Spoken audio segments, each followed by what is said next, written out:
For the repair of the Samsung display units, the following procedures were necessary: replacement of various electronic components and general cleanup of the units.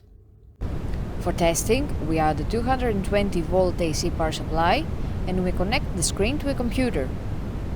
By turning the screen on, the unit reacts and we can see the screen operating successfully as a monitor.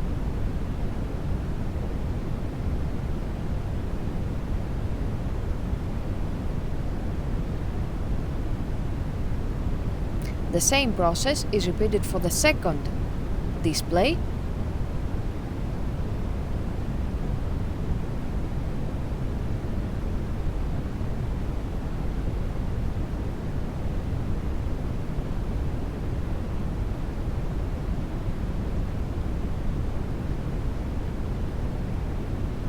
For the third display,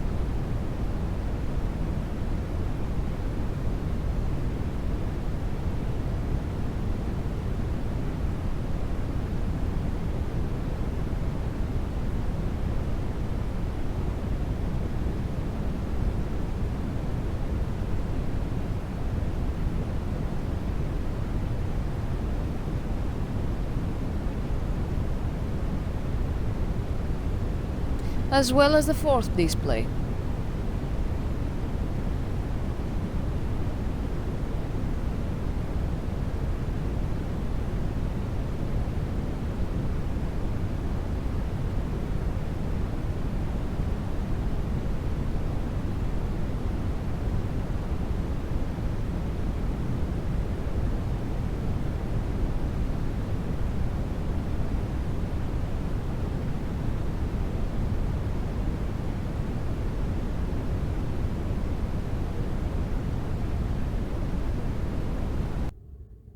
It is now clear that all 4 display units are working successfully and are ready to be delivered to the customer.